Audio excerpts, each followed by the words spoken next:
Bienvenue à toutes et à tous. Aujourd'hui, on explore ensemble les sources qu'on a reçues sur un outil qui a pour but de, disons, adoucir un peu la gestion de Docker. Oui, Docker, cette technologie de containerisation qu'on retrouve un peu partout maintenant, et l'outil en question, c'est Portainer. Exactement. Alors, on a sous les yeux la doc officielle, page GitHub, info du site web, un guide d'installation. Voilà. Et notre objectif, c'est de décortiquer tout ça pour comprendre ce qu'est Portainer Community Edition, le fameux CE. Comprendre ce que c'est, à quoi ça sert vraiment pour Docker, et puis comment on démarre avec quoi. C'est ça. L'idée affichée, c'est une plateforme de gestion présentée comme légère pour les applications en container. Légère, d'accord, et le but principal? En gros, proposer une alternative ou un complément à la ligne de commande Docker, le fameux terminal noir qui peut faire un peu peur parfois. Ah oui, les Docker Run à rallonge. Justement, là on parle d'une interface utilisateur graphique, plus visuelle, plus intuitive en théorie. Bon, alors, entrons dans le détail. Portainer CE, c'est quoi exactement, selon leurs propres mots? Alors sur GitHub, ils le décrivent comme une plateforme légère, oui. Son job, c'est de nous aider à gérer tout l'écosystème Docker. C'est-à-dire? Les containers eux-mêmes, bien sûr, mais aussi les images Docker qui servent à les construire, les volumes pour stocker les données de façon persistante, les réseaux virtuels, enfin, tout ce qui fait tourner Docker. Et on pilote ça comment? Via cette interface graphique. Principalement, oui. Il parle d'une Smart GUI, une interface graphique intelligente. Ça suggère qu'elle est pensée pour être facile à prendre en main. Et il n'y a peu ça. Pas d'automatisation possible. Si, c'est un point intéressant. Il y a aussi une API REST, donc pour ceux qui aiment scripter ou intégrer ça dans des processus automatisés, c'est possible. D'accord. Et une autre chose que j'ai vue, Portainer lui-même, il tourne dans un container Docker. Et oui, c'est un peu la mise en abîme, mais c'est super pratique en fait. Ah bon? Pourquoi? Ça veut dire que pour l'installer, c'est standard.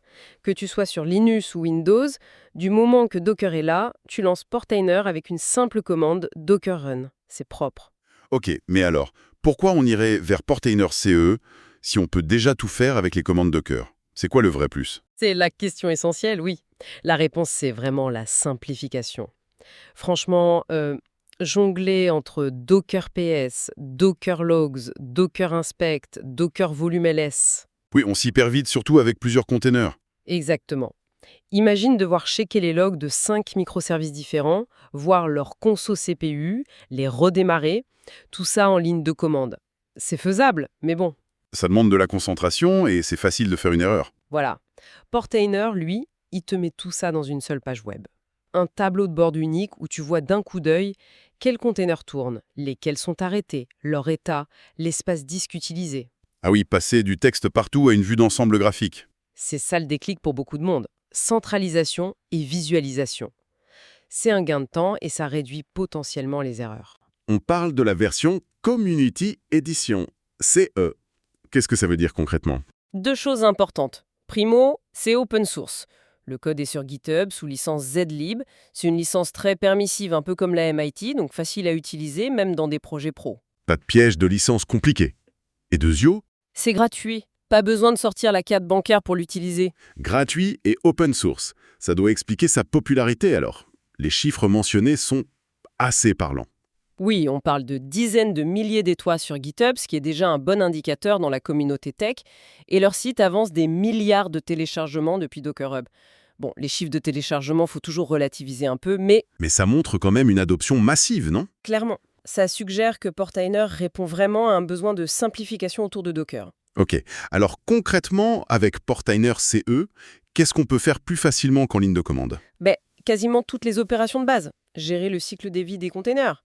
Les démarrer, les arrêter, les mettre en pause, les redémarrer, les supprimer. Inspecter un container aussi, j'imagine? Oui. Voir sa config, ses variables d'environnement, les ports qui sont mappés. Et surtout, un truc super pratique, accéder aux logs en temps réel, directement dans le navigateur. Fini le Docker logs-f nom du container. Pas mal.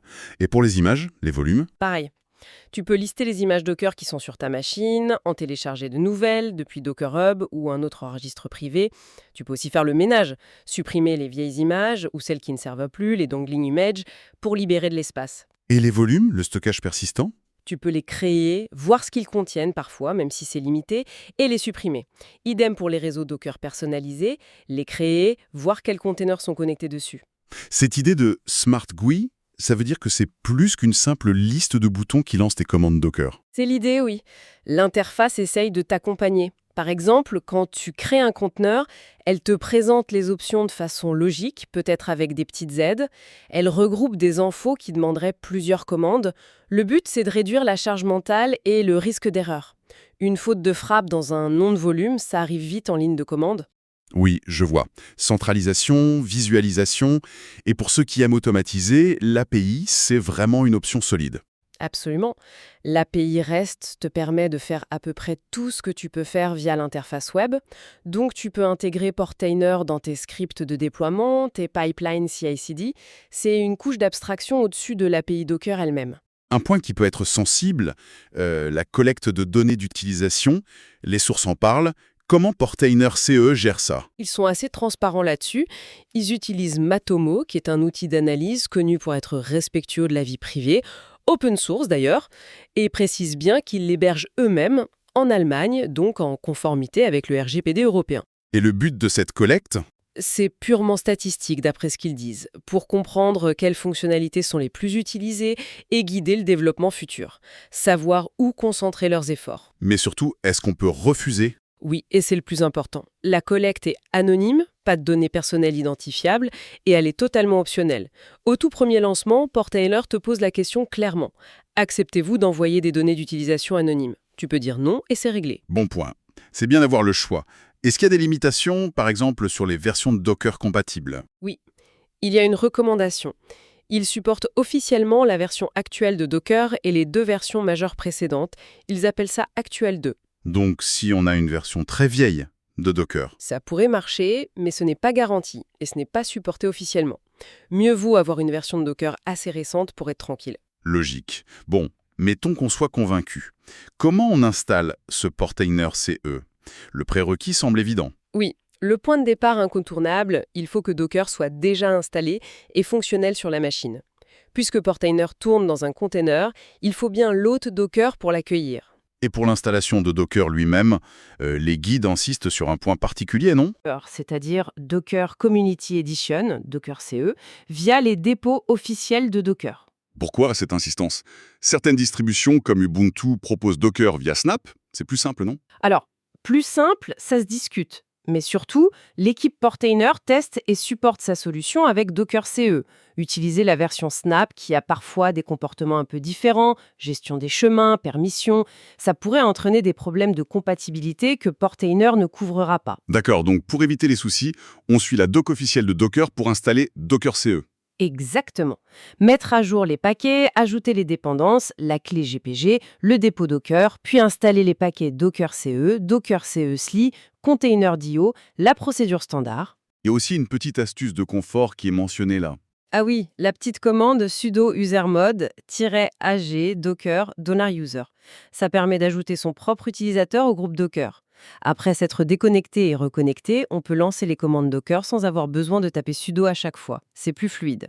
Et on vérifie que ça marche avec Docker Run Hello World. Ok, Docker est prêt. Et maintenant, Portainer. Juste avant de lancer Portainer, une petite étape de préparation. Créer un volume Docker nommé Portainer Data. C'est là que Portainer va stocker ses propres données. La commande est toute simple. Docker volume create Portainer Data. Pourquoi on crée ce volume Portainer Data? Pourquoi c'est nécessaire? C'est la mémoire de Portainer. Si tu ne fais pas ça, Portainer va écrire sa configuration, les utilisateurs, les mots de passe, les environnements Docker connectés, etc., à l'intérieur de son propre container. Et le problème, c'est que les conteneurs, c'est fait pour être jetable, non? Exactement. Si tu veux mettre à jour Portainer, supprimer l'ancien container, en lancer un nouveau avec une image plus récente, pouf, toute ta config disparaît. Ce volume Portainer Data qu'on va ensuite mapper dans le container, il est là pour que ces données persistent, même si tu recrées le container Portainer. C'est essentiel pour ne pas tout reconfigurer à chaque mise à jour. C'est clair. Et donc, vient la fameuse commande Docker Run pour lancer Portainer. Elle a l'air un peu longue, il y a des options importantes là-dedans. Oui, elle peut impressionner au début. La commande type, c'est quelque chose comme Docker Run -d -p 9443.9443, name portainer, restart égale always, -v var rundocker.soc var rundocker.soc, -v portainer data.data portainer-coles.les-tests. On peut décortiquer les options clés si tu veux. Oui, bonne idée. Alors, -d et -p 9443.9443. D, c'est pour detached. Ça lance le conteneur en arrière-plan, il ne bloque pas ton terminal. Et -p 9443.9443, ça mappe le port 9443 de ta machine, l'hôte, au port 9443 à l'intérieur du conteneur. C'est le port par défaut pour l'interface web HTTPS de Portainer. OK. Et restart equals always. Ça, c'est une politique de redémarrage. Ça dit à Docker, si jamais ce conteneur s'arrête, par exemple si le serveur redémarre ou si Portainer plante, essaye toujours de le relancer automatiquement. C'est pour la robustesse. Pratique. Viennent ensuite les -v, les volumes. Le premier, -v var docker.soc var docker.soc, il a l'air crucial. Il est fondamental, en fait. Varundocker.soc, c'est le fichier spécial, un socket Unix, que le moteur Docker écoute pour recevoir des commandes. C'est sa ligne téléphonique directe, si tu veux. En faisant ce -v, on monte ce fichier depuis l'hôte à l'intérieur du conteneur Portainer. En gros, on branche cette ligne téléphonique dans Portainer. Ah, pour qu'il puisse parler au Docker de l'autre. Exactement. C'est ça qui lui permet de piloter Docker. Sans ce montage, Portainer serait isolé, il ne pourrait rien gérer. Malin. Et le deuxième -v, celui avec Portainer Data? Celui-là, -v portainerdata.data, c'est pour connecter le volume mémoire qu'on a créé juste avant, Portainer Data, au dossier data à l'intérieur du conteneur. C'est dans ce dossier data que Portainer va lire et écrire sa configuration persistante, utilisateur, réglage. D'accord, on relie la mémoire externe au bon endroit dans le container. Et le portainer et c.litest à la fin? Ça, c'est simplement l'image Docker à utiliser. On dit à Docker, va chercher l'image officielle Portainer sur Docker Hub et prends la dernière version disponible, latest. Parfait, c'est beaucoup plus clair comme ça. Chaque option a son rôle bien précis. Une fois qu'on a lancé cette commande, comment on accède à l'interface? Tu ouvres ton navigateur web préféré et tu vas à l'adresse https:// adresse IP de ton serveur, .9443. Bien sûr, il faut remplacer adresse IP de ton serveur par l'adresse IP réelle de la machine où tournent Docker et Portainer. Et là, on va sûrement avoir un message d'erreur du navigateur concernant la sécurité. Oui, quasi certain. Par défaut, Portainer utilise un certificat SSL autosigné pour le HTTPS. Comme ce certificat n'est pas émis par une autorité reconnue, le navigateur va t'afficher une alerte de sécurité. C'est normal pour une installation locale, il faut juste accepter le risque et continuer. C'est bon à savoir pour ne pas paniquer. Et la première chose à faire dans l'interface? Créer le compte administrateur initial. Portainer te demande de choisir un nom d'utilisateur et un mot de passe bien robuste. Attention, les guides mentionnent qu'il y a un petit délai de sécurité pour cette création. Il ne faut pas laisser la page de création ouverte trop longtemps sans valider, sinon ça peut échouer et il faudra peut-être redémarrer le container Portainer. Ok, admin créé, on se connecte. Et ensuite? C'est là que ça devient intéressant, non? Exactement. Une fois connecté, Portainer va te demander quel environnement Docker tu veux gérer. Puisqu'on l'a installé pour piloter le Docker local sur lequel il tourne, on choisit simplement l'option « Local ». Et là, il utilise la fameuse ligne directe du socket. Voilà. Il se connecte au moteur Docker via le socket monté et hop, il t'affiche le tableau de bord principal avec un résumé de ton environnement, le nombre de conteneurs qui tournent, les images, les volumes, etc. C'est aussi là qu'on voit que Portainer est pensé pour gérer potentiellement plusieurs environnements Docker sur d'autres machines, dans le cloud. Mais pour commencer, on se connecte juste au Docker local. Ok, prenons un exemple concret pour voir comment ça simplifie les choses. Disons qu'on veut lancer un nouveau container, un serveur Web Engines par exemple, ou un lecteur de flux RSS comme FreshRSS mentionné dans un guide. Ça se passe comment dans Portainer? C'est là que tu vois l'intérêt de l'interface. Tu vas dans la section Containers, dans le menu de gauche, et tu cliques sur un bouton du genre Add Container, ça t'ouvre un formulaire. Un formulaire à la place de la commande Docker Run avec toutes ces options? C'est exactement ça. Au lieu de te souvenir de la syntaxe, tu remplis les champs. Par exemple? D'abord, un nom pour ton conteneur, quelque chose de facile à reconnaître, genre mon Engines ou lecteur RSS. Ensuite, l'image Docker à utiliser. Tu tapes Nginx Latest ou Linux Server FreshRSS. Portainer ira la chercher sur Docker Hub si tu ne l'as pas déjà. Et pour les ports, les volumes, c'est souvent ça le plus compliqué en ligne de commande. C'est simplifié. Pour les ports, il y a une section Network Port Configuration. Tu cliques sur Publish a New Network Port et tu indiques le port de l'hôte, par exemple 8080, et le port du conteneur, par exemple 80 pour Nginx. C'est visuel. D'accord. Et les volumes? Pareil, dans la section Volume, tu peux mapper des volumes. Soit tu lies un dossier de ta machine hôte à un dossier dans le container, bind mount, soit, ce qui est souvent mieux, tu crées ou utilises un volume Docker nommé, comme le portainer data qu'on a créé, et tu le lies au dossier de configuration ou de données dans le conteneur. Par exemple, lier un volume FreshRSS config au dossier config du container FreshRSS. Une fois qu'on a rempli tout ça, Tu cliques sur le gros bouton Deploy the container. Et Portainer fait le travail. Il génère la commande Docker Run équivalente avec les bons "-p", "-v", name et tout le reste, et il la lance pour toi. et on voit le résultat direct dans l'interface. Oui, immédiatement. Ton nouveau conteneur apparaît dans la liste des conteneurs, normalement avec le statut Running. Si tu cliques sur son nom, tu accèdes à sa page de détails. Et là, on peut faire quoi? Plein de choses géniales. Voir les logs en direct, hyper pratique pour comprendre ce qui se passe ou s'il y a une erreur. Ouvrir un terminal directement dans le container pour exécuter des commandes dedans. Voir les statistiques de consommation CPU et mémoire. Et bien sûr, les boutons pour arrêter, redémarrer, mettre en pause ou supprimer le container.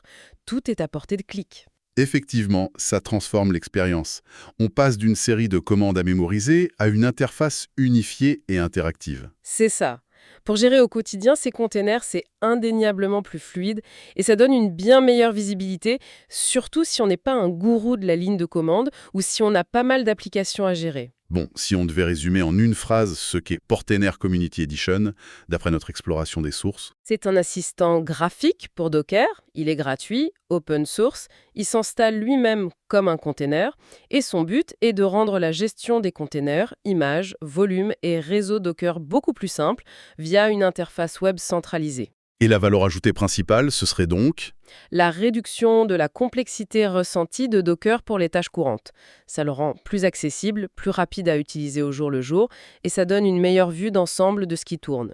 C'est une couche d'abstraction vraiment utile, en tout cas pour cette version Community Edition qu'on a examinée. Portainer CE s'annonce donc comme un ajout intéressant à la panoplie d'outils pour quiconque utilise Docker régulièrement et apprécie une approche plus visuelle. Les sources officielles donnent une bonne base pour se lancer. Pour le dépannage avancé. L'un n'empêche pas l'autre, en somme. Exactement. Et d'ailleurs, l'API de Portainer dont on a parlé ouvre une voie intéressante, non ? Et si on mélangeait la facilité d'organisation de Portainer avec la puissance de l'automatisation?